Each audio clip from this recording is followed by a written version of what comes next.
শরীর মন সুস্থ রাখতে হলে আমাদের কিছু কথা জেনে রাখা দরকার।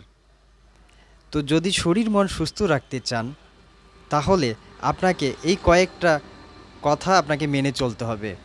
নিজের আর্থিক পরিস্থিতির বেশি ব্যয় করলে কষ্ট হয়।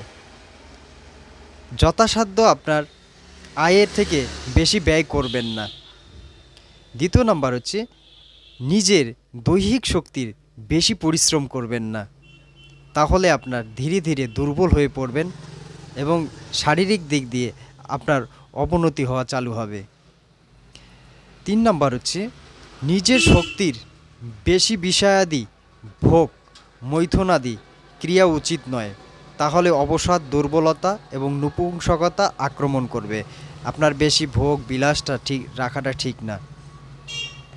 চতুর্থ নাম্বার হচ্ছে অসুস্থ অবস্থায় রোগ থেকে আরোগ্য লাভের পর পরিশ্রমের পর দূর থেকে এসে ক্লান্ত হয়ে প্রাতকালে সূর্যাস্তের সময় উপবাসের সময় মৈথুনাদি ক্রিয়া করবেন না, তার ফলে স্বাস্থ্য ভেঙে পড়বে এবং ধীরে ধীরে আপনার আয়ুটা কমে যাবে। তো এগুলো জিনিস খুব সাধারণ ছোট ছোট জিনিস, আপনারা যদি মেনে চলেন আপনাদের পরিবারে শান্তি বজায় থাকবে।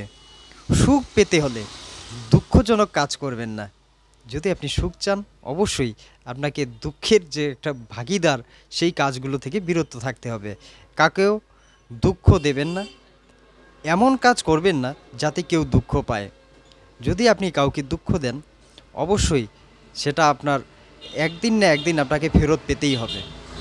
তো খুব চিন্তা ভাবনা করে মানুষের সাথে ভালোবাসা দিয়ে এবং ভালোবাসা দিয়ে সব কিছু অর্জন করা যায়, সেগুলো দিয়ে আপনি অর্জন করে নেন এবং কাউকে দুঃখ না দিয়ে সেটা। যদি আনন্দ পেতে চান তাহলে স্বাস্থ্যের প্রতি অবশ্যই লক্ষ্য রাখবেন। সুস্থ স্বাস্থ্যই হলো আনন্দের আধার।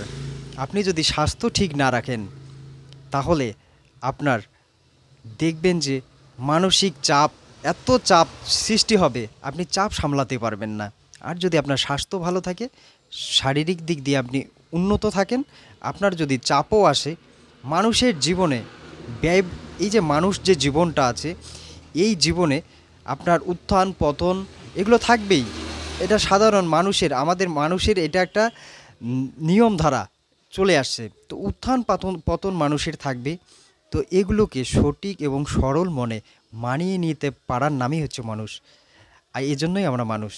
তো হচ্ছে যখন আপনি কোনো বিপদ আপদ আসলো তখন আপনাকে মাথা ঠান্ডা রেখে কাজ করতে হবে এবং আপনার পরিবারের সব সময় ভালোভাবে পরিবারের সাথে মিশে, যখন আপনি কোনো চাপে আছেন পরিবারের সাথে শেয়ার করবেন, তাতে দেখবেন যে আপনার সলিউশন চলে আসবে। আর সেই সলিউশন থেকে আপনি আনন্দ পাবেন এবং পরিবার যদি আপনার সাপোর্ট থাকে পৃথিবীর কোনো শক্তি আপনাকে হেলাতে পারবে না। আর যদি আপনার পরিবার সাথে না থাকে তাহলে আপনি নিজে নিজেই ভেঙে পড়বেন এবং আপনার পরিবারও সাপোর্ট পাবেন না। তো হচ্ছে যে কোনো জিনিস আপনার পরিবারের, যখন আপনি বিভিন্ন চাপে আক্রান্ত তখন আপনার পরিবারের সাথে সলিউশন খুঁজুন, অবশ্যই সেখান থেকে পথ বের হবে আর আপনি আপনার পরিবার নিয়ে সুখে থাকবেন। তো আজকে আমি এখানে রাখছি। এগুলো খুব সাধারণ সাধারণ জিনিস। তো আজকে এখানে রাখছি, আবার দেখাবে নেক্সট ভিডিওয়।